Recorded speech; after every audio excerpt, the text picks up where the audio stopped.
हे जे प्रश्न आहेत तर हे प्रश्न जर तुम्ही बघितले तर हे प्रश्न बेसिकली सर्वात इम्पॉर्टंट असे प्रश्न आपण या ठिकाणी घेतलेले आहेत. ठीक आहे.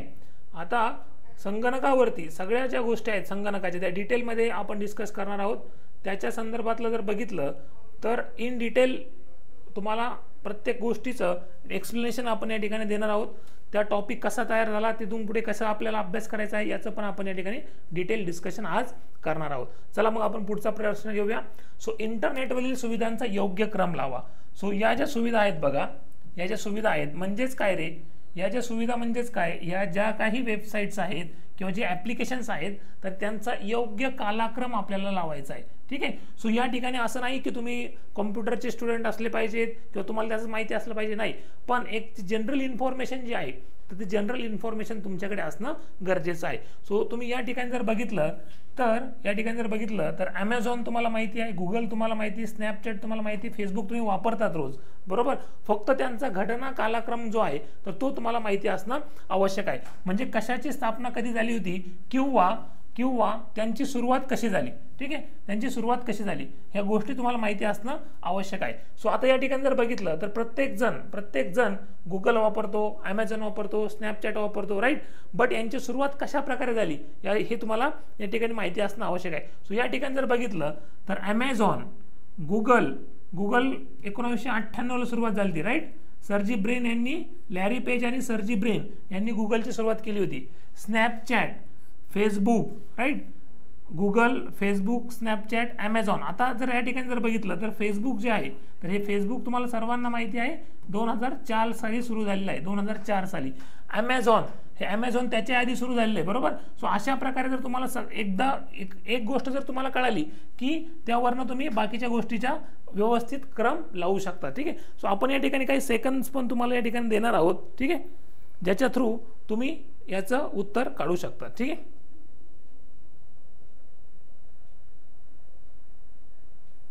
ओके. सो या ठिकाणी तुम्हाला सर्वांना माहिती आहे की सुरुवात कशी झाली, पहिली ॲमेझॉन, नंतर गुगल, नंतर स्नॅपचॅट आणि नंतर फेसबुक. ओके.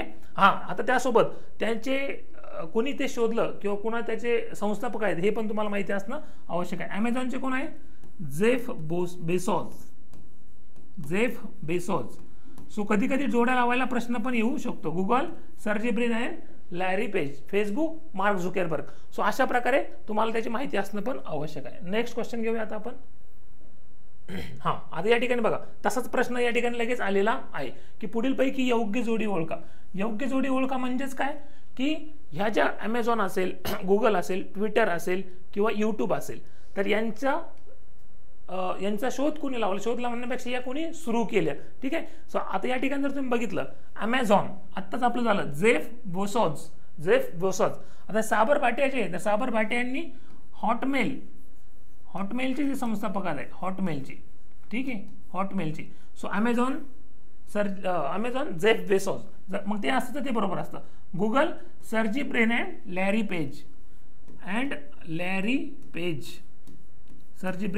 पेज यांनी याची सुरुवात केली आहे. सो याचा आन्सर येणार बी.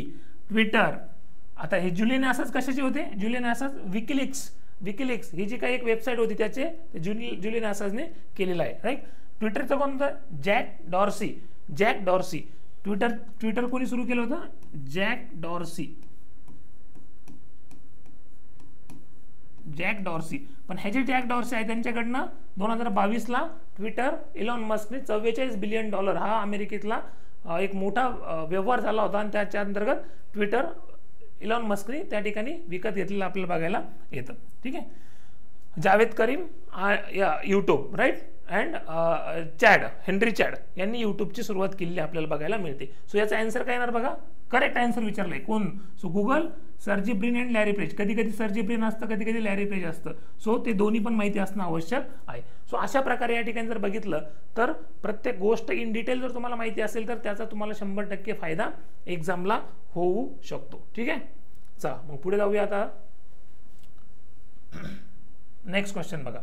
आता इंटरनेटच्या संदर्भात जे आपण वापरतो एक प्रोटोकॉल बघा, HTTP या लघुरूपाचे विस्तारित रूप काय आहे? सो ज्या वेळेस तुम्ही संगणक वापरतात तर संगणक वापरत असताना जसं की एक गोष्ट लक्षात घ्या की एखादा देश चालवायचा असेल तर तो देश व्यवस्थित प्रमाणे चालला पाहिजे, नियमाने चालला पाहिजे, कायद्याने चालला पाहिजे. त्यासाठी आपल्याकडे एक राज्यघटना आहे. ते राज्यघटनेप्रमाणे सगळ्या गोष्टी व्यवस्थित चालतात. म्हणजे आपण इलेक्शन्स घेतो, मग इलेक्शन्स नंतर आपले मुख्यमंत्री, गव्हर्नर ठरले जातात, राष्ट्रपती ठरले जातात, त्यानंतर पंतप्रधान ठरले जातात. तर हे एक प्रोटोकॉल्स आहेत, समजलं. तर त्या नियमाप्रमाणे हा देश चालतो. त्याच प्रकारे ज्यावेळेस संगणक आपण वापरतो तर संगणकाचे पण काही प्रोटोकॉल्स आहेत की ज्या प्रोटोकॉल्स प्रमाणे त्या ठिकाणी तुमचं माहितीचं वहन असेल किंवा तुम्ही वापर करते असाल तर त्याचे काही प्रोटोकॉल्स ठरवलेले आहेत. त्यातला जो HTTP हा जो प्रोटोकॉल आहे तर तो काय सांगतो. So HTTP is nothing but what, hyper text transmission process, hyper technical textual format, hyper text transfer protocol and hyper transmission of truncated procedures. So याचा आन्सर काय येणार, hyper text transfer protocol. So हा जो HTTP आहे तर H जो आहे तर hyper text transfer protocol, hyper text transfer protocol. म्हणजेच काय की ज्या वेळेस तुम्ही जर बघितलं तर कोणतीची पण वेब पेज जे असतं तर ते HTTP ने सुरू होतं. याचाच अर्थ काय की सपोज तुम्ही एज्युमॉलच्या वेबसाईटवरती आलात तर एज्युमॉलच्या वेबसाईटवरती आल्यानंतर तुम्ही युजर करते जे असतात म्हणजे वापरकर्ते म्हणजे ज्याला माहिती पाहिजे आहे तो काहीतरी क्लिक करतो, कुठेतरी बटन दाबतो. ते बटन दाबल्यानंतर तिकडनं तुम्हाला जी माहिती येणार आहे तर त्या माहिती वहनाचा एक प्रोटोकॉल असतो. त्या प्रोटोकॉल अंतर्गतच ती माहिती तुम्हाला दाखवली जाते. किंवा तुम्ही आता गुगलवरती गेलात, ठीक आहे, गुगलवरती गेल्यानंतर तुम्हाला काहीतरी माहिती मिळवायची आहे तर तुम्ही ज्यावेळेस तिथे काहीतरी विचारतात तर तुम्हाला आधी एक वेब पेज येतं. त्या वेब पेजवरती गेल्यानंतर तुम्ही तिथे जे क्लिक करतात तर ते क्लिक केल्यानंतर त्यांच्या सर्व्हरवरनं तुम्हाला माहिती दिली जाते. ती देत असताना जो प्रोटोकॉल वापरला जातो तर तो प्रोटोकॉल आहे तुमचा HTTP, hyper text transfer protocol. म्हणजे माहिती तुम्हाला जी दिली जाईल, माहिती जी घेतली जाईल त्याचा तो एक प्रोटोकॉल आहे. ठीक आहे. सो आपण हे जे काही क्वेश्चन्स आहेत हे क्वेश्चन्स तुम्हाला आत्ता सध्या नवीन वाटत असतील, बट त्याच्या थ्रू तुम्ही जर इन डिटेल त्याचा स्टडी केला तर हे 100% तुम्हाला व्यवस्थित समजतील. ठीक आहे. ओके, पुढचा प्रश्न घेऊया आता आपण. आता या ठिकाणी बघा, चुकीची जोडी ओळखा. आता तुम्ही ज्यावेळेस आता सगळेजण अँड्रॉइड मोबाईल वापरतात, राईट. सो तुम्ही फोटो काढतात किंवा तुम्ही व्हिडिओ बघतात, राईट. आता फोटो ज्यावेळेस काढतात तर ते कशा प्रकारे सेव्ह होतात, कोणत्या टाईपची फाईल असते ती. ठीक आहे. इथं काय विचारलं त्यांनी, चुकीची जोडी ओळखा. सो .jpg म्हणजे आपण जे काही संगणकावरती करतो तर ते आपण एका कोणत्या तरी फाईलच्या स्वरूपात त्याची साठवण करतो किंवा सेव्ह करतो. मग ते कोणत्या स्वरूपात करतो तर त्यासाठी आपल्याला ह्या काही गोष्टी बघायच्या आहेत. सो .jpg, .ttf, .wav आणि .exe ह्या सगळ्या काय आहेत रे, फाईल आहेत. काय आहेत, फाईल. आता फाईल म्हणजे काय तर फाईल म्हणजे तुम्ही जी माहिती आहे तर ती माहिती सेव्ह करण्यासाठी, ती माहिती साठवून करण्यासाठी वेगळ्या स्वरूपातल्या त्या फाईल किंवा त्या वेगवेगळ्या स्वरूपातले फॉर्मॅट्स आहेत. ठीक आहे. आता .jpg जी आहे तर ती आहे तुमची ग्राफिक फाईल. .jpg जी आहे ग्राफिक फाईल. म्हणजे तुम्ही जे फोटो काढतात तर ते कोणत्या फॉर्मॅटमध्ये सेव्ह होतात, JPG फॉर्मॅटमध्ये, राईट. किंवा तुम्ही एखादा परीक्षेचा फॉर्म जरी भरत असाल तर ते म्हणतं बघा की तुमचा फोटो जो आहे तर .jpg फॉर्मॅटमध्ये आम्हाला पाठवा. म्हणजे तुमचा फोटो कोणत्या वेगळ्या फॉर्मॅटमध्ये जरी असला तर तो आपल्याला .jpg मध्ये करून घ्यावा लागतो, राईट. आता .ttf जे आहे तर .ttf हे वर्ल्ड टेक्स्ट फाईल नाही, वर्ल्ड फाईल डॉक असते, बरोबर की नाही. आता .wav हे काय आहे, व्हिडिओ ऑडिओ फाईल्स आहेत, राईट. सो आपण जे काही हे ॲक्च्युली मायक्रोसॉफ्टने तयार केलेले एक फाईलचं स्टोरेज फॉर्मॅट आहे ज्याच्यामध्ये ऑडिओ फाईल्स किंवा व्हिडिओ फाईल्स ह्या आपण व्यवस्थितरित्या त्या ठिकाणी सेव्ह करू शकतो. सो हे पण बरोबर आहे. आणि एक्झिक्युटेबल फाईल आपण लास्ट इयरला बघितलं होतं, .exe काय असतात, एक्झिक्युटेबल फाईल्स. सो हे पण बरोबर आहे. .jpg ग्राफिक फाईल हे पण बरोबर आहे. सो चुकीचं काय मग .ttf ह्या ज्या काय आहेत तर ते वर्ल्ड टेक्स्ट फाईल नाही, right. So world text file या डॉक फाईल्स असतात. ओके. सो अशा प्रकारे या ठिकाणी जर तुम्ही बघितलं तर तुम्हाला ह्या ज्या फाईल्स आहेत तर त्या प्रत्येकाचं एक्सटेन्शन माहिती असणं. आता एक्सेल फाईल आहे, एक्सेल फाईल. तर एक्सेल फाईल जे आहेत म्हणजे तुम्ही आता एक्सेल वापरलंच असेल सर्वांनी ना, माहिती संगणकीय काही तुम्हाला काही कॅल्क्युलेशन्स करायचे असतील किंवा स्तंभ काढायचे असतील तर त्यामध्ये तुम्ही एक्सेल फाईल पण वापरतात. मायक्रोसॉफ्टचं ते एक सॉफ्टवेअर आहे. सो एक्सेल फाईल असतील किंवा JPG फाईल असतील किंवा व्हिडिओ ऑडिओ इंटरलिंक फाईल असतील किंवा MP4 .MP4 बघा .MP4 तुम्ही व्हिडिओ जे बघतात .MP4 फाईलमध्ये बघतात. सो अशा प्रकारे वेगळ्या गोष्टी सेव्ह करण्याच्या वेगळे फॉर्मॅट्स असतात.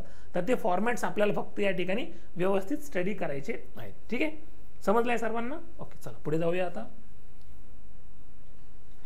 आता या ठिकाणी जर बघितलं तर डिजिटल साठवण एककांचा खालीलपैकी कोणता चढता क्रम बरोबर आहे. आता या ठिकाणी आपल्याला चढता क्रम लावायचा आहे, राईट. सो असेंडिंग ऑर्डर म्हणजेच अशा प्रकारे, बरोबर, म्हणजे कमी टू जास्त, बरोबर, असेंडिंग चढता क्रम लावायचा आहे. आता हे काय असतं बघा, डिजिटल साठवण एकक म्हणजे काय, तर आपण ज्यावेळेस एखादी माहिती ज्यावेळेस एखाद्या उपकरणांवरती साठवण त्याची करतो, जसं की आता आपण ह्युमन बिंग्स आहोत, आता आपण मानव आहोत, आपण ज्यावेळेस एखादी गोष्ट वाचतो, एखादी गोष्ट काही करतो तर त्यावेळेस आपण ते आपल्या ब्रेनमध्ये साठवतो, बरोबर की नाही.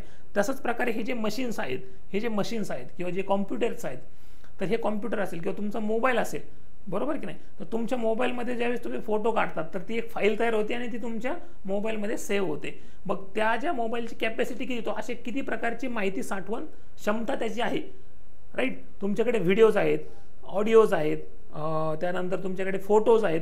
सो तुम्ही असे एखाद्या डिजिटल उपकरणावरती त्याची साठवण क्षमता, त्याचं एक लिमिट असतं, त्याच्या पुढे तुम्ही करू शकत नाही. तर यांनी चढता क्रम विचारलेला आहे, चढता क्रम.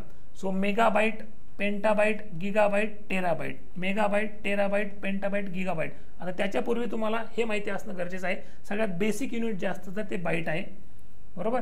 सो आता तुम्हाला MB GB हे माहिती आहे, कारण तुम्ही मोबाईल घेत असताना विचारतात किती MB याची स्टोरेज क्षमता आहे, किती GB याची स्टोरेज क्षमता आहे, बरोबर की नाही, साठवण क्षमता आहे. सो 1 MB बरोबर 1024 KB, 1 KB किलोबाईट बरोबर 1024 बाईट,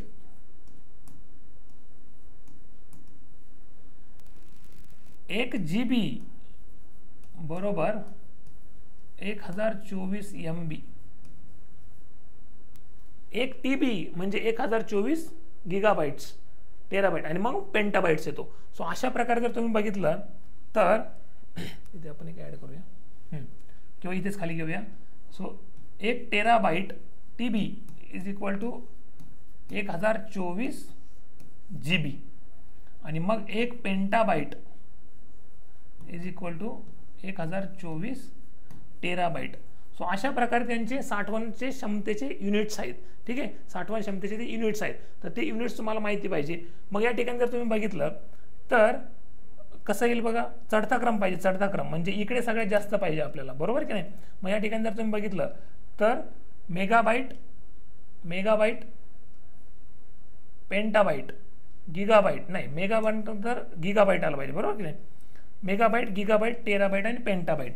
सो मेगाबाईट, गिगाबाईट, टेराबाईट आणि पेंटाबाईट. सो अशा प्रकारे ती वाढत जातात, ठीक आहे. सो याचं उत्तर येणार ड, याचं उत्तर काय येणार ड, बरोबर की नाही. हां, जे लाईव्ह आहेत ते नक्कीच तुम्हाला जर सेशन आवडत असेल तर लाईक करू शकतात, ठीक आहे. सो अशा प्रकारे तुम्हाला इन डिटेल्स त्या गोष्टींची माहिती असणं आवश्यक आहे. मग तुम्हाला प्रश्न कसा पण येऊ द्या, चढता क्रम येऊ द्या, उतरता क्रम येऊ द्या, पण तुम्हाला याची डिटेल्स माहिती असेल तर तुम्ही नक्कीच ते उत्तर शोधू शकता, ठीक आहे. हां, आता पुढचं बघा. इंटरनेट संदर्भात अनेक वापरकर्त्यांना एखाद्या वेबसाईटवर एखादे नवे वेब पेज निर्माण करण्याची वा संपादित करण्याची मुभा देणाऱ्या सर्व्हर ॲप्लिकेशनच्या सुविधेला काय म्हणतात.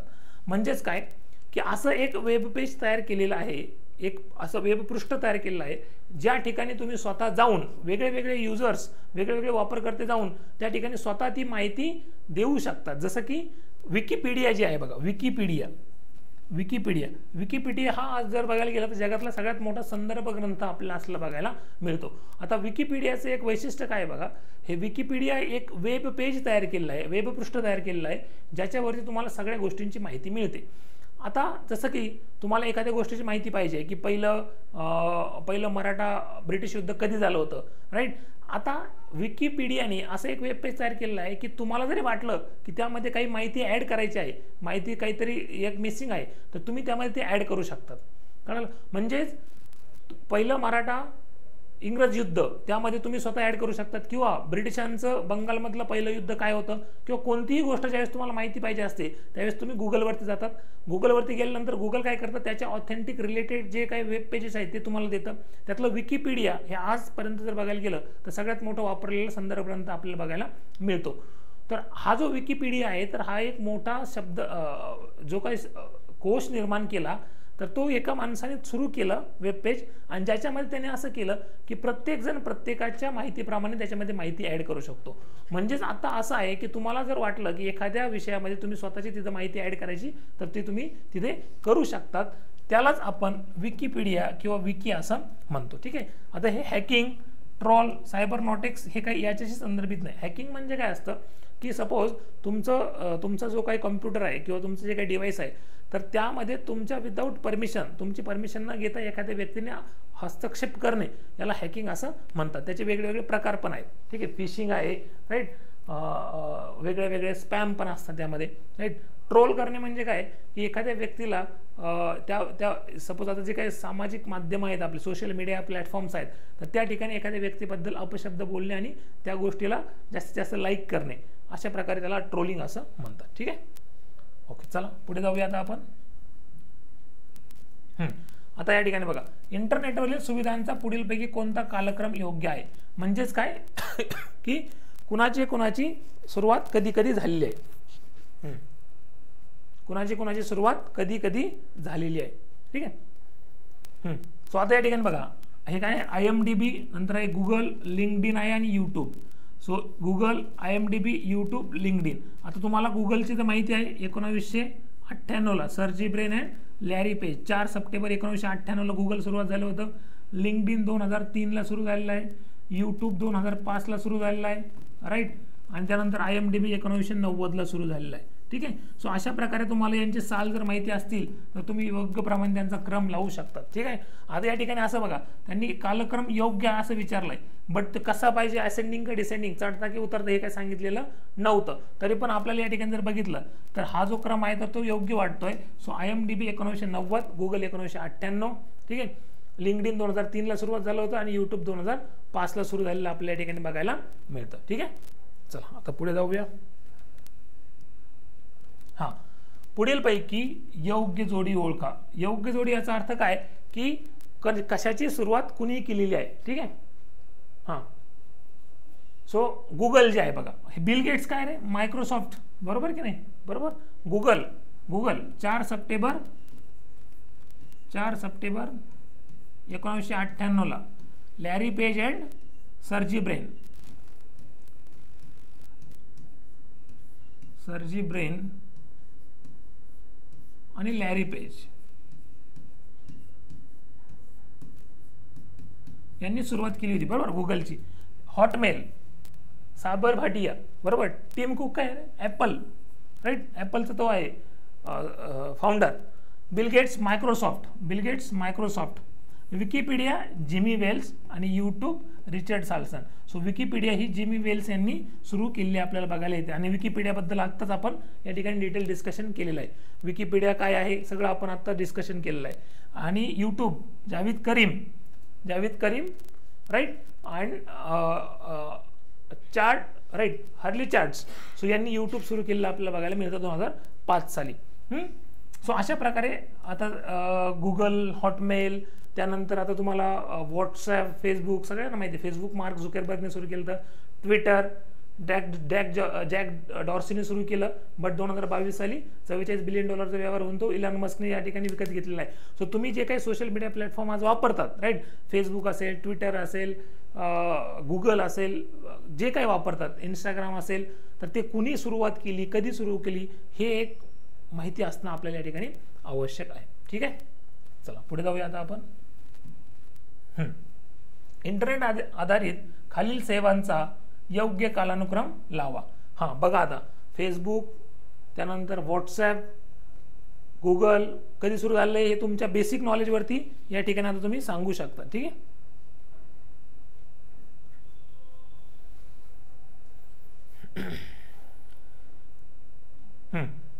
आत्ताच आपण बघितलं हॉटमेल, साबर भाटिया 96, गुगल 98, 2004 आणि 2005. बरोबर. सो अशा प्रकारे तुम्हाला याचं समजेल. Hotmail, Sabeer Bhatia, Google Sergey Brin and Larry Page 4 September 1998, Facebook Mark Zuckerberg. ठीक आहे. सो अशा प्रकारे तुम्हाला डिटेल्स माहिती असलेल तर तुम्ही नक्कीच त्याचं उत्तर बरोबर लिहू शकतात. आणि तुम्हाला करायचं काय, तुम्ही जे वापरतात तेच तुम्हाला चेक करायचे. राईट. म्हणजे तुम्ही व्हॉट्सॲप वापरतात तर व्हॉट्सॲप बघा, फेसबुक वापरतात फेसबुक, विकिपीडियावरती काय बघत असेल तर विकिपीडिया बघा काय आहे ॲक्च्युली. सो बेसिकली ॲक्च्युली संगणकावरती जे प्रश्न येतात ना, तर हे प्रश्न आपण डे टू डे लाईफमध्ये किंवा दैनंदिन जीवनामध्ये ज्या गोष्टी वापरतो त्याच्यावरतीच असतात. त्यामुळं हा विषयाला कुठे इग्नोर करायचं नाही. राईट. इग्नोर करण्यापेक्षा याच्याकडे आपण जास्तीत जास्त लक्ष दिलं तर याला जास्तीत जास्त मार्क्स पडू शकतात. ठीक आहे. आणि याच्यामध्ये कसं आहे बघा की तुम्हाला जास्त काही नॉलेज असावं असं काही अपेक्षित नाही. तुम्हाला जनरल टर्म्स माहिती असणं आवश्यक आहे की ज्याच्या आपण डिस्कशन आज करत आहोत. ठीक आहे. पुढे बघा, मुख्य कार्य या निकषाच्या आधारे खालील गटात न बसणारा घटक ओळखा. सो या ठिकाणी जर बघितलं की जे इथे दिलेलं आहे त्यांचं जे मुख्य कार्य आहे तर ते 3 लोकांचं सारखं असेल. एक असं काहीतरी आहे की त्याचं कार्य यांच्यासोबत मॅच होत नाही, ते ओळखा. आता Windows, Android, MS office, Linux, Unix आणि ऑप्शन काय दिले बघा, MS office, Windows, Linux, Unix. आता तुम्ही एखादं कोणतीही गोष्ट ज्यावेळेस वापरतात, जसं की तुम्ही मोबाईल वापरत असाल किंवा तुम्ही कॉम्प्युटर वापरत असाल, लॅपटॉप आहे तुमच्याकडे किंवा टॅबलेट आहे, तर आता हे जे आहे तुम्ही जे वापरतात एखादं डिजिटल उपकरण, तर हे उपकरण वापरण्यासाठी त्याला काहीतरी एक फ्रेमवर्क लागेल की ज्याच्यावरती सगळ्या गोष्टी चालतील. बरोबर. जसं की तुम्ही एखाद्या कॉलेजमध्ये जातात, तर कॉलेजमध्ये गेल्यानंतर तुम्हाला काहीतरी तिथे शिकायचं आहे.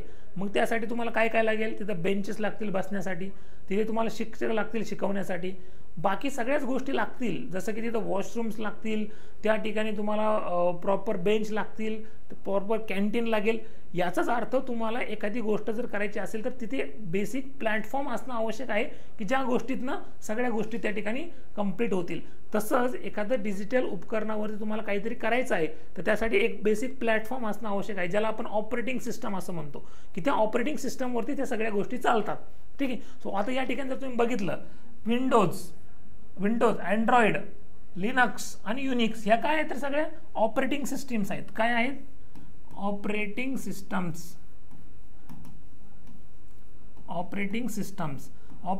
म्हणजे काय तुम्हाला कळालं? ऑपरेटिंग सिस्टम की जे एक बेसिक फ्रेमवर्क आहे, बेसिक एक साचा आहे ज्याच्यावरती सगळ्या गोष्टी आपल्या चालतात. मग हा MS ऑफिस काय आहे? सो हा मायक्रोसॉफ्टचा एक ॲप्लिकेशन आहे ज्याचा उपयोग आपण दैनंदिन जीवनामध्ये एखादा डॉक्युमेंट तयार करण्यासाठी किंवा बाकी गोष्टींसाठी करतो. सो ते मायक्रोसॉफ्टचं एक सॉफ्टवेअर आहे, मायक्रोसॉफ्ट कंपनीने तयार केलेलं एक सॉफ्टवेअर आहे. काय आहे ते? एक सॉफ्टवेअर आहे. ठीक आहे. सो अशा प्रकारे जर बघितलं तर ह्या बाकी जे आहेत तर ते आहेत तुमच्या ऑपरेटिंग सिस्टम्स आणि हे आहे तुमचे एक सॉफ्टवेअर. सो बाकीच्यांचं मुख्य कार्य हे सगळ्या सॉफ्टवेअरला एक प्लॅटफॉर्म देणं आहे, बट हा एक वेगळा सॉफ्टवेअर आहे ज्याचं कार्य वेगळं आहे. सो अशा प्रकारे या ठिकाणी जर बघितलं तर हे गटात न बसणारा घटक मुख्य कार्याप्रमाणे तर MS ऑफिस असलेला आपल्याला बघायला मिळतो. ठीक आहे. ओके. चला पुढे जाऊया मग आता आपण. आता या ठिकाणी बघा, संगणकीय फायलीच्या संदर्भात PDF या लघु रूपाचा विस्तारित काय आहे? आता दैनंदिन जीवनामध्ये आपण PDF बोलतो, बरोबर की नाही? कधी कधी आपल्याला आपला MPSCचा फॉर्म भरत असाल किंवा तुम्ही अंगणवाडी मुख्य सेविकेचा फॉर्म भरत असाल तर तुम्हाला विचारलं जातं की तुमचं जे डॉक्युमेंट आहे, जातीचा दाखला असेल, उत्पन्नाचा दाखला असेल, तर तो PDF स्वरूपात आम्हाला पाठवा. म्हणजेच काय की एखादा जे कागदपत्र आहे, जे एखादा डॉक्युमेंट जे आहे तर त्याला एक रीड करणारा फॉर्मॅट आहे ज्याला आपण PDF असं म्हणतो. आता हे आपण कधी वापरलंच नाही का? बघितलं नाही का? बघितलं, पण आपण त्याचा कधी त्या अँगलने विचार केला नाही. आणि या घटकामध्ये तेच आहे की तुम्ही रोज जे वापरतात, व्हॉट्सॲप वापरतात, फेसबुक वापरतात, YouTube बघतात, तर एवढंच बघायचं की हे कुणी सुरू केलं, कधी सुरू केलं, याचा वापर करता म्हणजे याचा सुरुवात करणारा फाउंडर कोण होता, राईट. आता तुम्ही PDF रोज वाचतात, तुमच्या मोबाईलमध्ये PDF येतात, पण PDFचं फुल फॉर्म काय आहे? सो PDF आहे बघा, पोर्टेबल डॉक्युमेंट फाईल. काय आहे तुमची PDFचं फुल फॉर्म काय आहे? Portable document file. म्हणजे एखादं डॉक्युमेंट वाचण्यासाठी हे एक सॉफ्टवेअर होतं. शंतनू नारायण यांनी सुरू केलेलं हे एक सॉफ्टवेअर आहे, PDF, पोर्टेबल डॉक्युमेंट फाईल. ठीक आहे, पोर्टेबल डॉक्युमेंट फाईल. सो अशा प्रकारे बघा, सगळ्यात प्रश्न सोपे आहेत, पण त्याचा आपण या ठिकाणी त्या अँगलनी विचार करत नाही. ओके, चला, व्हेरी गुड. चला पुढे जाऊया. आता आपण खालीलपैकी कोणती सेवा क्लाउड कॉम्प्युटिंग तंत्रज्ञान आधारित डेटा साठवणूक सेवा आहे? आता काय झालंय बघा, प्रश्न जे आहेत ना, तर तुम्हाला दोन्ही गोष्टीमध्ये थोडंसं माहिती असणं आवश्यक आहे, बरोबर. की प्रश्नपत्रिका मराठीत पण असते, इंग्लिशमध्ये पण असते, पण मराठीतले जे काही शब्द आहेत तर ते कधी इंग्लिशमधले कन्वर्ट करताना डायरेक्टली तसेच येतात, बरोबर. आता या ठिकाणी बघा, क्लाउड कॉम्प्युटिंग हे काय कन्सेप्ट आहे ते बघूया आधी. डेटा साठवणूक म्हणजेच माहिती साठवणूक सेवा आहे, माहिती साठवणूक सेवा आहे. आता क्लाउड कॉम्प्युटिंग म्हणजे काय? तर आता या ठिकाणी बघा, एखाद्याकडे तुमच्याकडे काही वेगळ्या प्रकारचा डेटा आहे, काहीतरी माहिती आहे तुमच्याकडे, बरोबर. आज तुमच्याकडे मोबाईल आहे, राईट. तर तुमचा मोबाईल जो आहे, तर त्या मोबाईलमध्ये तुमच्या व्हॉट्सअपला काही व्हिडिओ आल्या, काही ऑडिओ फाईल्स आल्या, काही इमेजेस आल्या, तुम्ही त्या डाउनलोड करतात. त्या डाउनलोड करून ते तुमच्या मोबाईलमध्ये जी मेमरी आहे, बरोबर, म्हणजे तुमच्याकडे मेमरी कार्ड असेल किंवा तुमच्या मोबाईलची इंटरनल मेमरी असेल, बरोबर, तर ते जे आहे तर ते तिथे सेव्ह होतं, म्हणजे त्याची साठवणूक तिथे होते. म्हणजेच काय की तुमच्याकडे येणारी माहिती जी आहे तुमच्या मोबाईलमध्ये, तर तुम्ही त्या मेमरीमध्ये तिथे सेव्ह करतात. आता क्लाउड कॉम्प्युटिंग हा एक नवीन कन्सेप्ट आहे. त्याच्यामध्ये काय केलं जातं, क्लाउड म्हणजेच काय की जे सर्व्हर आहेत, म्हणजे तुमचा जो मोबाईल आहे तर ते मोबाईलला एक मोठा सर्व्हर तयार केला जातो, आर्टिफिशियल सर्व्हर, की जो तुमच्या मोबाईलला इंटरनेटनी कनेक्टेड असेल, म्हणजे त्याची जी काही कम्युनिकेशन असेल ते इंटरनेटने असेल. ही माहिती तुम्ही त्या आर्टिफिशियल म्हणजेच एक दुसरा सर्व्हर केला जातो, त्या सर्व्हरवरती तुम्ही सर्व माहिती तिथे सेव्ह करू शकतात. त्यालाच क्लाउड कॉम्प्युटिंग असं आपण म्हणतो. मग अशा आपल्याकडे कोणतं आहे की ज्याच्या अंतर्गत तुम्ही त्या गोष्टी करू शकतात? So play store, Gmail storage, cloud stick आणि ड्रॉपबॉक्स. सो ड्रॉपबॉक्स हा जो आहे, तर ड्रॉपबॉक्स काय करतो बघा, ड्रॉपबॉक्स काय करतो, हा एका आर्टिफिशियल स्टोरेज सर्व्हरवरती आपण त्याला सगळी माहिती तिथे पाठवतो. याचाच अर्थ तुमच्या मोबाईलमध्ये सपोज आता जीमेल आहे बघा, प्ले स्टोअर, तर हे एक ॲप्लिकेशन आहे अँड्रॉइडचं, की ज्या ठिकाणी तुम्हाला सगळे तुमचे सॉफ्टवेअर्स मिळतात, बरोबर की नाही.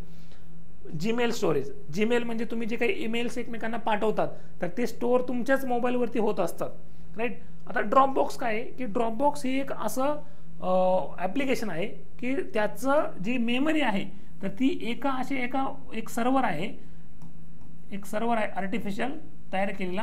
त्याच्यावरती म्हणजे आता मी आहे, माझे काही डॉक्युमेंट्स आहेत, 10वीचं सर्टिफिकेट आहे, 12वीचं आहे, वगैरे वगैरे, तर मी काय केले, ड्रॉपबॉक्सवरती इथे जाऊन अपलोड करून सेव्ह केली, बरोबर.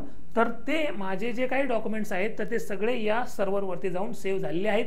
मी कधी पण म्हणजे माझा मोबाईल नसेल, माझ्याकडे मोबाईल नाही आहे, माझ्याकडे कॉम्प्युटर नाही आहे, मला एका ठिकाणी अर्जंट जायचं आहे, तर मी कुठे पण जाऊन ड्रॉपबॉक्समधून ते फाईल सेव्ह करून देऊ शकतो. याचाच अर्थ आपल्या ॲप्लिकेशन किंवा आपले जे काही डिजिटल उपकरणं आहेत तर त्यापेक्षा त्यांच्या मेमरी तिथे न करता एका त्रयस्थ ठिकाणी एक मोठी मेमरी तयार केली जाते, स्टोरेज तयार केलं जातं, जिथे आपण आपला सगळा डेटा देऊ शकतो, ज्यालाच आपण क्लाउड कॉम्प्युटिंग असं म्हणतो. ठीक आहे, समजलं. तर मग त्याचं उत्तर काय येईल बघा, ड्रॉपबॉक्स. चला पुढे जाऊया आता. वेब 2.0 सुविधांच्या संदर्भात खालीलपैकी कोणते विधान खरे आहे? आता कोणताही प्रश्न सोडवत असताना कधी कधी काय येतं, खरे आहे, खरे नाही, आणि इथे आपण कन्फ्यूज होतो. तर ते करत असताना आपण तिथे कन्फ्यूज न होता तिथे व्यवस्थित स्टार करायचं आहे की आपल्याला उत्तर काय शोधायचं आहे. आता वेब 2.0 काय आहे ते तुम्हाला मी सांगतो. सो वेब 1.0, वेब 2.0, त्यानंतर वेब 3.0. जसं आज जर आपण बघितलं तर जसं आता आपल्याकडे मोबाईलचे वेगवेगळे व्हर्जन्स येत आहेत, लॅपटॉपचे वेगळे वेगळे व्हर्जन्स येत आहेत, ॲडव्हान्स व्हर्जन्स येत आहेत, बरोबर की नाही. त्याच प्रकारे वेबसाईट आपल्या ज्या आहेत, वेबसाईट आपण ज्यावेळी इंटरनेटवरती वेगळ्या वेगळ्या वेबसाईटला ॲक्सेस करतो त्याचे पण वेगळे वेगळे व्हर्जन्स येत आहेत. सो वेब 1.0 याच्यामध्ये आपण काहीतरी फॅसिलिटी दिल्या होत्या, काही फॅसिलिटी दिल्या होत्या युजर करत्यांना, जे काही वापरकर्ते आहेत त्यांना. वेब 2.0 मध्ये आपण काही त्यांना फॅसिलिटी दिल्या होत्या, सुविधा दिल्या होत्या. त्या याच्यापेक्षा इथे सुविधा आपण वाढवल्या होत्या.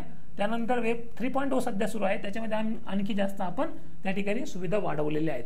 सो हे एक वेबचे वेगळे वेगळे व्हर्जन्स आहेत, ॲडव्हान्स व्हर्जन. सो आता आपल्याला कशाबद्दल प्रश्न विचारलेला आहे, 2.0 बद्दल. मग या ठिकाणी जर बघितलं तर या सुविधाच्या आधारे, या सुविधांच्या आधारे सुविधावरील आशय मुख्यत्वे वापरकर्त्यांनीच तयार केलेला असतो.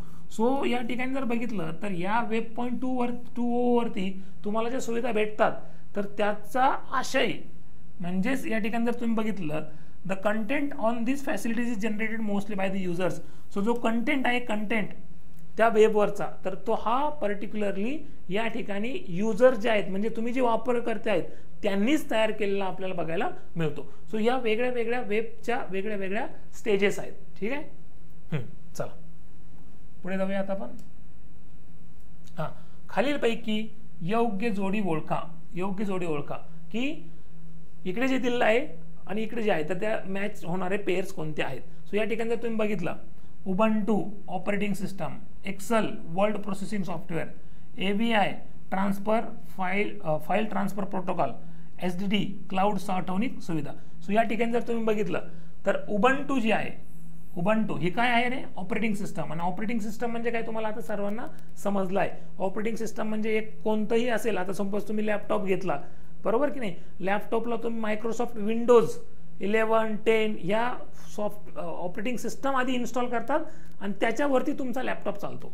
मोबाईल जरी घेतला तर मोबाईलकडे तुमच्याकडे अँड्रॉइड आहे, त्याचे काय आहे, ऑपरेटिंग सिस्टमच आहे, समजलं. सो अँड्रॉइड ही एक प्रकारची त्याची ऑपरेटिंग सिस्टम आहे ज्याच्यावरती तो मोबाईल पूर्णपणे चालतो.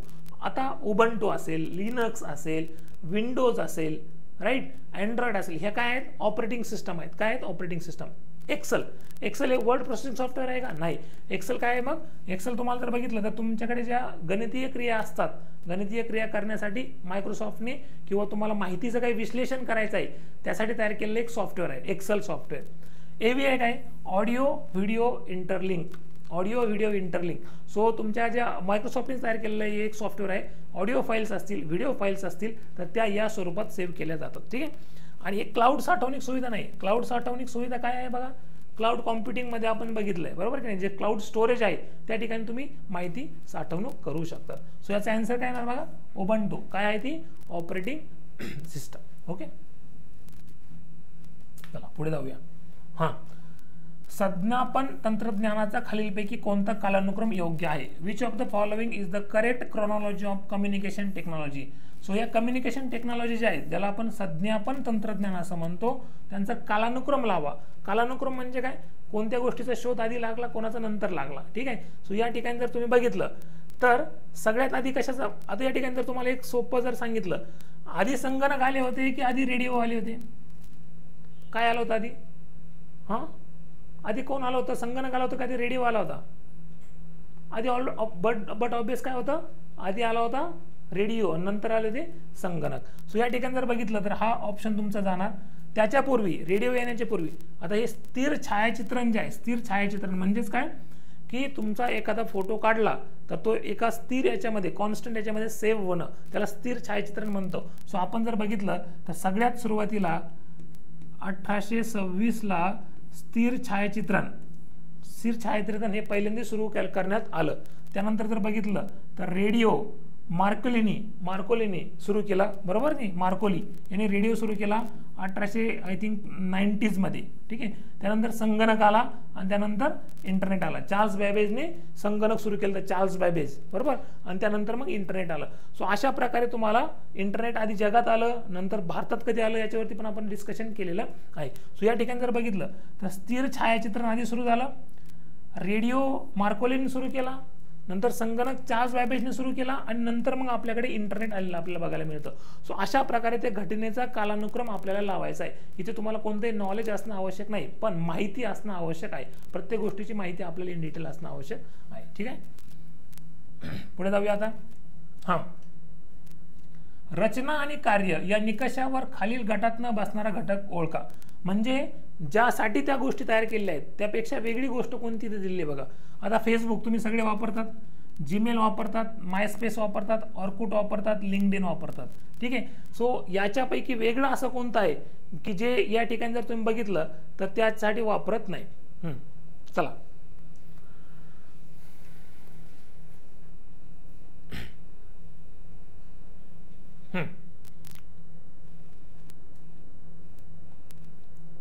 आता या ठिकाणी जर तुम्ही बघितलं, आता जुन्या काळी आपण 2005 पूर्वी काय वापरायचो, ऑर्कुट. ऑर्कुट काय होतं, सोशल मीडिया साईटच होती एक, बरोबर की नाही. हां, आता या ठिकाणी जर तुम्ही बघितलं फेसबुक आहे, मायस्पेस आहे, लिंक्डइन आहे, राईट. सो या ठिकाणी जर तुम्ही बघितलं तर फेसबुक सोशल मीडिया, बरोबर, MySpace social media, Orkut social media, LinkedIn social media, हे हँडलर्स आहेत वेगळे वेगळे, राईट. पण जीमेल जे आहे हे मात्र यापेक्षा वेगळा घटक आहे, त्याचं कार्य वेगळं आहे, मुळात त्याचं कार्य वेगळं आहे, बरोबर की नाही. आता लिंक्डइनवरनं काय करतो आपण, लिंक्डइनवर त्या ठिकाणी सगळे प्रोफेशनल पर्सन्स त्या ठिकाणी जे जॉब करतात किंवा जे कंपनीचे जे ओनर्स आहेत ते असतात, एम्प्लॉईज असतात. सो लिंक्डइन एक प्रकारे तुम्हाला एक नोकरी मिळवून देणारा किंवा नोकरी देणारा, राईट, तो एक प्लॅटफॉर्म आहे ज्या ठिकाणी तुम्ही तुमच्या प्रोफाईल तयार करू शकतात. ऑर्कुट एक सोशल मीडिया वेबसाईट होती, राईट. मायस्पेस एक सोशल मीडिया आहे. फेसबुक पण त्या ठिकाणी तुम्ही काय करू शकता, वेगळ्या वेगळ्या तुमच्या वेगळ्या मित्रांशी कनेक्ट होऊ शकतात, बोलू शकतात, कम्युनिकेशन करू शकतात.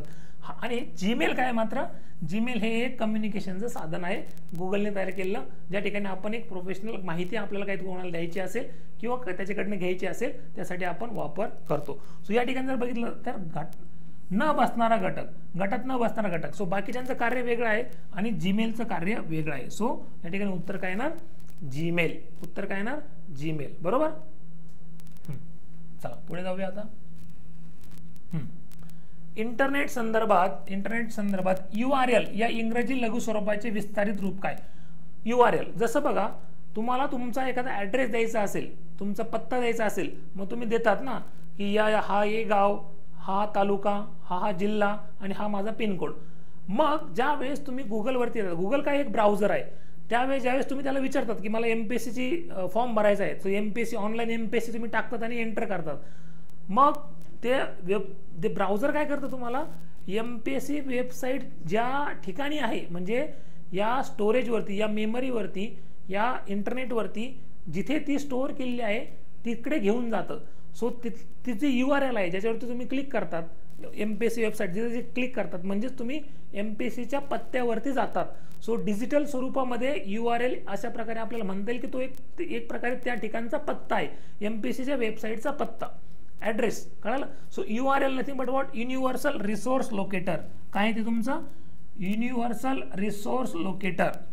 युनिव्हर्सल रिसोर्स लोकेटर म्हणजेच आपण साध्या सोप्या भाषेत म्हणू शकतो त्याला तुमचा डिजिटल पत्ता.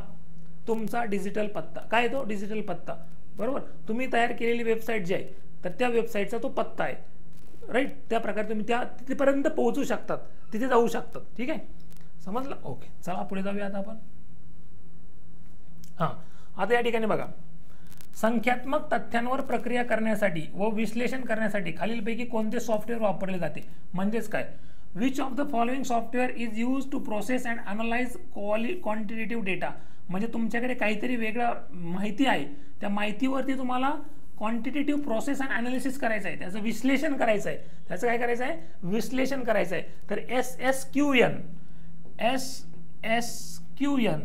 हे जे सॉफ्टवेअर आहे, हे सॉफ्टवेअर वापरून तुमच्याकडे जी काही माहिती असते त्या माहितीचे तुम्ही स्तंभ काढू शकतात, त्या माहितीचं विश्लेषण करू शकतात, त्या माहितीचं स्टँडर्ड डेव्हिएशन काय आहे, व्हॅरिएशन्स काय आहे, किंवा ती जी माहिती आहे त्या माहितीवरती जर तुम्हाला काहीतरी ॲडिशन करायची असेल, मल्टिप्लिकेशन करायचं असेल, किंवा त्या माहितीतनं तुम्हाला काहीतरी वेगळा संदर्भ काढायचा असेल. जसं की बघा, तुम्ही क्रिकेटचे मॅच सगळे बघतातच, बरोबर की नाही. क्रिकेटच्या मॅचमध्ये मग त्या ग्राउंडवरती आत्तापर्यंत कुणी जास्त रन केले होते त्याचा एक तुम्हाला असा ग्राफ दिसतो, आजपर्यंत कुणी जास्त विकेट्स घेतल्या आहेत. सो माहिती तुम्हाला जी तिथे आहे त्याचं विश्लेषण करण्यासाठी आपण हे सॉफ्टवेअर या ठिकाणी वापरताना आपल्याला बघायला मिळतं. कोणतं, SSQN.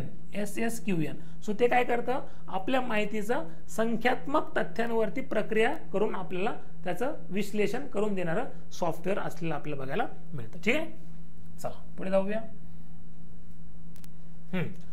संगणक आधारित शब्द प्रक्रियांच्या संदर्भात हिंदी व मराठीसह भारतीय भाषांसाठी विशेषत्वाने बनवलेल्या आणि कोणत्याही ऑपरेटिंग सिस्टमवर तसेच सॉफ्टवेअरवरती कन्वर्ट सॉफ्टवेअरच्या मदतीशिवाय ही वापरता येऊ शकणाऱ्या फॉन्ट सेटला काय म्हणतात?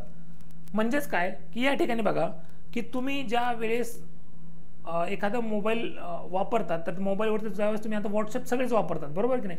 आता व्हॉट्सअप वापरताना तुम्ही काय करतात बघा, एखाद्याला आता इमोजी पाठवतात, बरोबर? तुमच्या आता फिलिंग्स दाखवणारे आता इमोजीज आले आहेत, हॅप्पी, सॅड, राईट? मग आता तुम्ही ज्यावेळेस ते इमोजी पाठवतात एकमेकांना, ते इमोजी काय आहे ॲक्च्युली, काय ते त्याचा आता तो जो इमोजी आहे बघा, भारतातल्या माणसाने पाठवलेला इमोजी आणि अमेरिकेतल्या पाठवलेल्या माणसाने इमोजी, त्याचा अर्थ एकच असला पाहिजे, म्हणून त्याला एक कोड दिलेला आहे, कोड दिलेला आहे. तो जो कोड आहे तो कोड म्हणजे त्याला इमोजी आपल्याला फक्त तो ग्राफिकली दिसतो तसा आहे, पण तो संगणकीय भाषेमध्ये त्याला एक कोड असतो, त्याला आपण युनिकोड असं म्हणतो. काय म्हणतो आपण त्याला? युनिकोड. मग त्याच प्रकारे तुमचं मराठी असेल किंवा कोणतीही स्थानिक भाषा असेल तर त्या स्थानिक भाषेतल्या शब्दांना काही कोड्स दिलेले आहेत, त्या कोड्स प्रमाणे ती भाषा वापरली जाते, त्यालाच आपण काय म्हणतो? युनिकोड. काय म्हणतो आपण त्याला? युनिकोड. ठीक आहे. सो याचं उत्तर काय ना, त्या फॉन्ट्सला आपण काय म्हणतो? युनिकोड. मग यामध्ये तुम्हाला वेगळे वेगळे कोड्स विचारले जाऊ शकतात, जसं की अस्की कोड एक असतो, अस्की, बरोबर?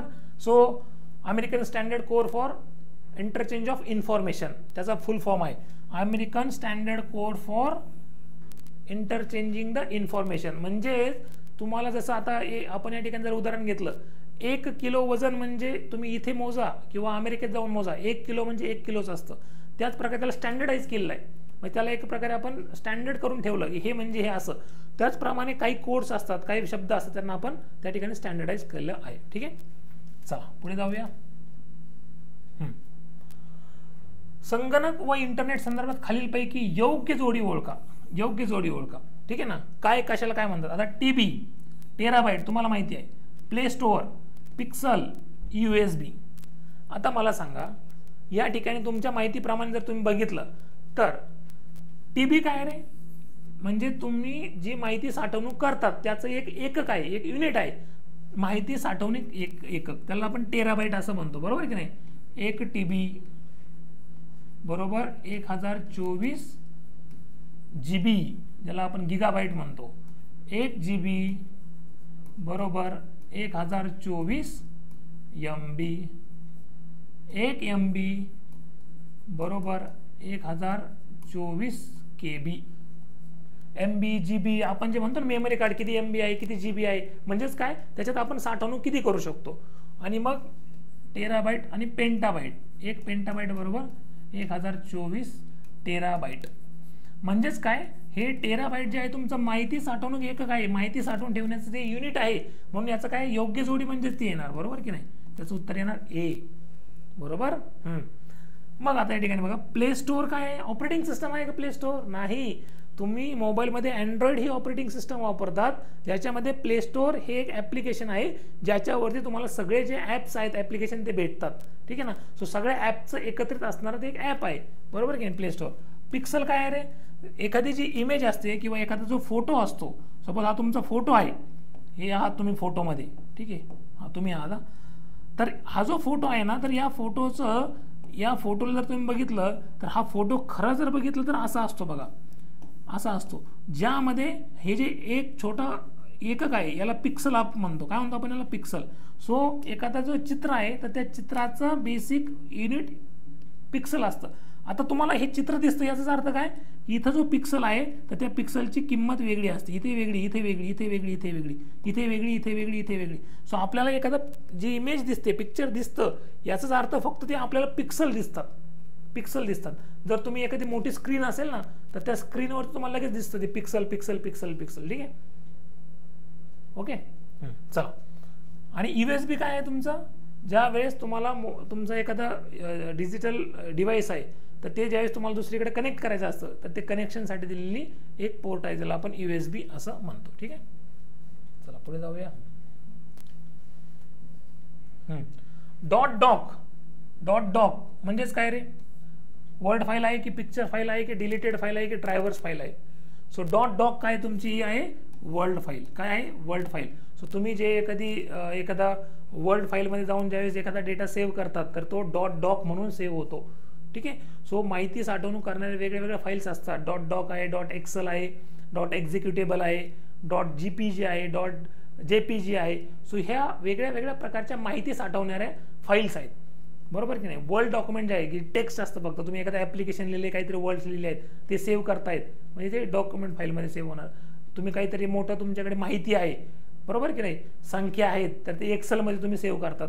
सो अशा प्रकारे तुम्हाला वेगळ्या वेगळ्या फाईल्स आणि वेगळ्या वेगळ्या त्यांच्या स्टोरेज पण माहिती असणं आवश्यक आहे.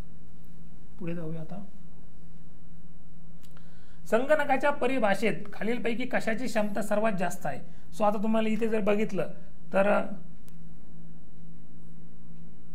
1 MB बरोबर 1024 KB, 1 GB बरोबर 1024 MB, 1 टेराबाइट बरोबर 1024 GB, 1 पेंटाबाइट बरोबर 1024 टेराबाइट. आता तुम्ही बघा काय मग इथं KB हे सर्वात छोटं एकक आहे, TB इथे आहे, MB इथे आहे, GB इथे आहे. सो जर इथे जर बघितलं तर तुमचं टेराबाइट हे काय येणार, सगळ्यात मोठं एकक येणार टेराबाइट. बरोबर. ठीक आहे, चला पुढे जाऊया.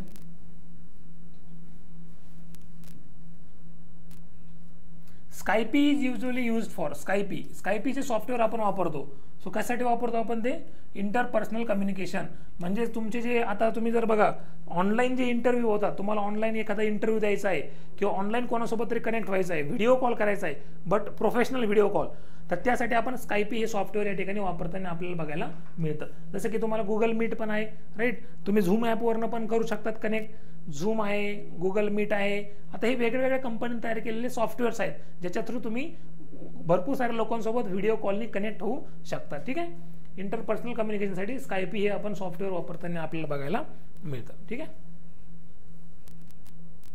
हां, संगणकामध्ये कोणत्या सॉफ्टवेअरमध्ये सांख्यिकीय सारणी तयार केली जाते.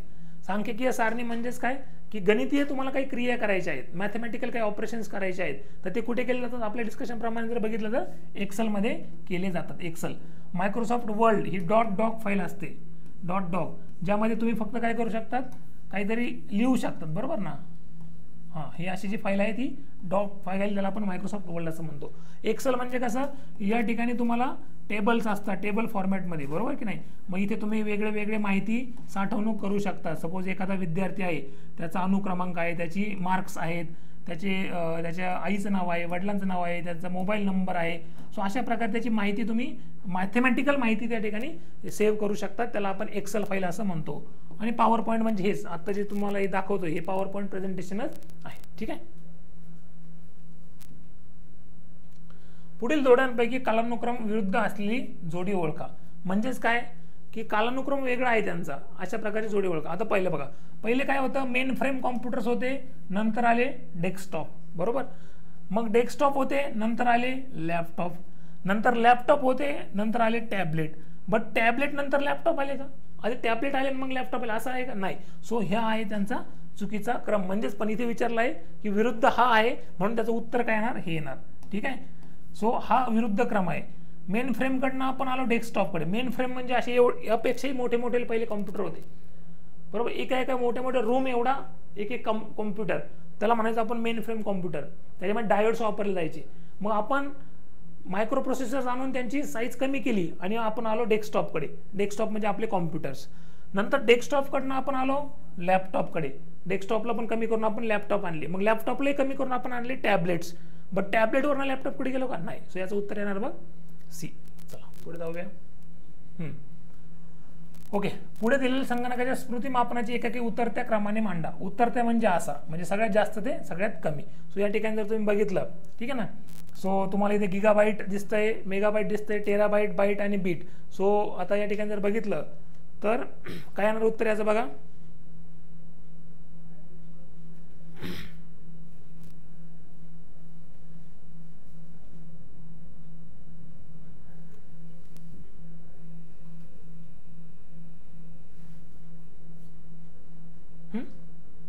हे आपण झाले भरपूर वेळेस, ठीक आहे. सो बाईट आणि नंतर बीट, बरोबर, बाईट आणि नंतर bit. Gigabyte, megabyte, terabyte, byte and bit असं येईल का? नाही. कसं येणार मग? Terabyte, gigabyte, megabyte, byte and bit, हां हे येणार, ठीक आहे. सो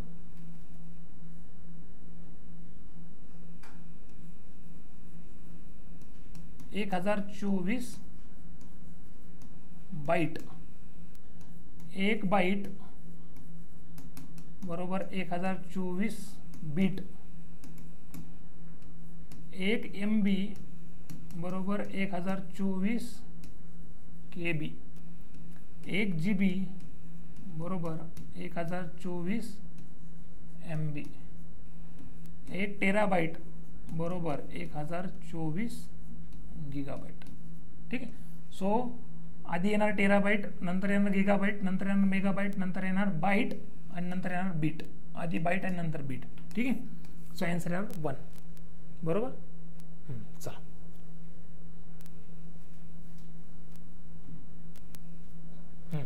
या ठिकाणी पुढीलपैकी योग्य जोड्या ओळखा. सो कोणत्या कोणत्या फाईल्स आहेत आणि त्यांचा कशासाठी वापर होतो? सो JPEG फाईल, चित्रे किंवा छायाचित्रे. सो तुमचे जे फोटोज आहेत, ज्यावेळेस तुम्ही एखाद्या MPSC वेबसाईटला फोटो अपलोड करता बघा, सो विचारतात .jpg किंवा .jpeg फॉर्मॅटमध्ये पाठवा. सो ते तुमच्या चित्रांसाठी वापरलेलं फॉर्मॅट आहे. MP3 ध्वनी किंवा दृकश्राव, ठीक आहे ना. तुम्ही जे व्हिडिओज बघतात MP3, MP4, राईट. सो ते काय आहे तुमचं बेसिकली जर बघितलं तर व्हिडिओ फाईलचे फॉर्मॅट्स आहेत, राईट. XLS हे पॉवर पॉईंट आहे का? पॉवर पॉईंट नाही. XLS काय आहे तुमचं? एक्सेल आहे, एक्सेल शीट आहे, एक्सेल शीट, ठीक आहे. आणि AVI सांख्यिकीय माहिती आहे का? नाही. Audio video interlink, excel AVI काय? ऑडिओ व्हिडिओ, म्हणजे ती पण काय तुमची व्हिडिओ फाईलचंच फॉर्मॅट आहे. सो यामध्ये जर बघितलं तर योग्य जोडी कोणती आहे? फक्त जर बघितलं JPEG आणि MP3. सो 1 and 2 बरोबर. सो 1 आणि 2 फक्त बरोबर आहे. XLS काय आहे? हा एक्सेल शीट आहे, एक्सेलचा फॉर्मॅट आहे. आणि AVI काय? Audio video interlink, audio video interlink, म्हणजे ते पण काय आहे? बेसिकली व्हिडिओ फाईलच आहे. सो हे चुकलं, हे चुकलं, म्हणजे दोनच बरोबर आहेत, ठीक आहे. ओके, चला पुढे जाऊया आता. इंटरनेटच्या स्वरूपात UGC चे विस्तारित काय रूप आहे? Universal graphic communication, user group communication, user generated content, universal graphic communication, ठीक आहे. UGC stand for what? University Grant Commission, Universal Graphic Communication. But see, UGC University Grant Commission पण आहे, पण in the context of internet विचारलंय. Universal graphic communication, user group configuration, user generated content, ठीक आहे. So UGC is what? User generated content, right. So त्यांनी कशा स्वरूपात, कशाच्या संदर्भात विचारलंय हे पण माहिती असणं आवश्यक आहे.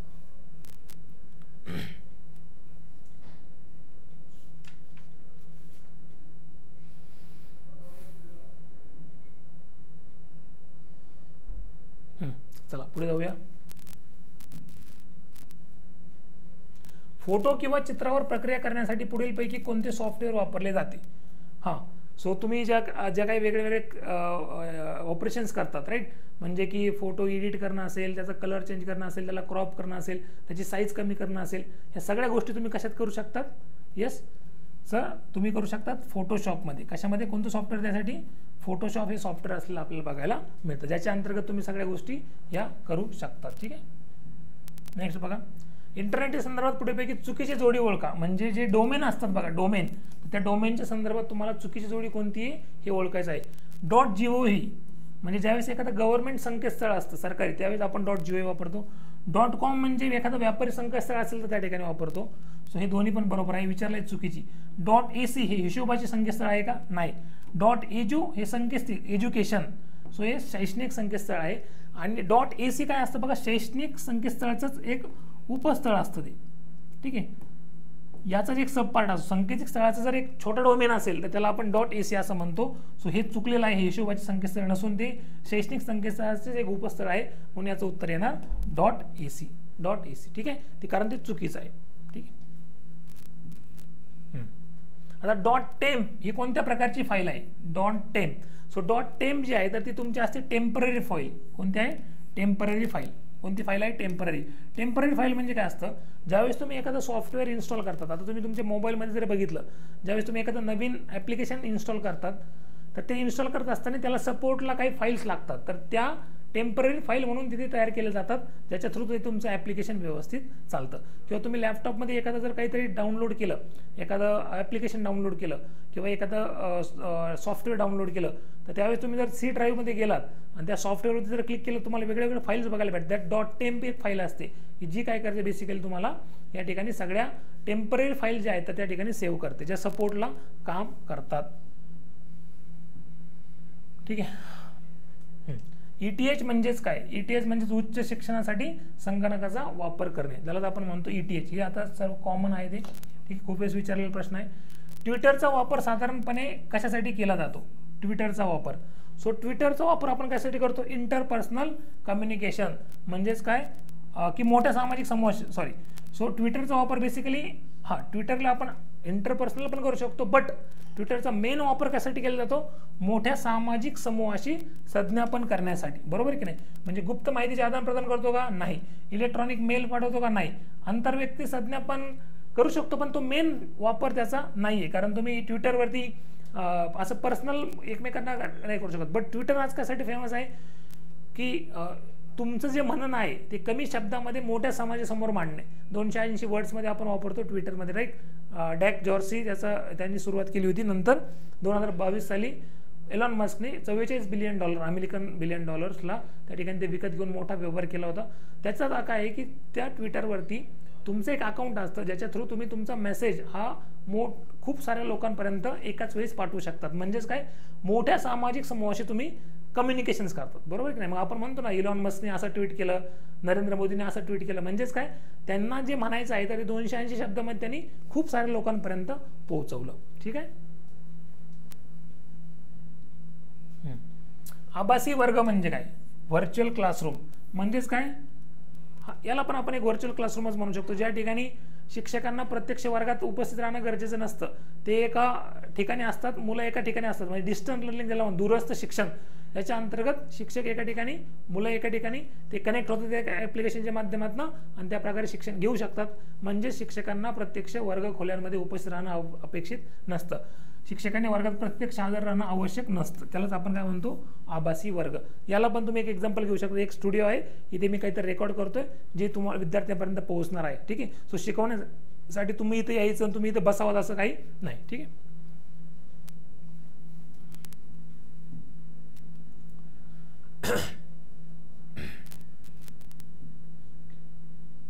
हां, ओके.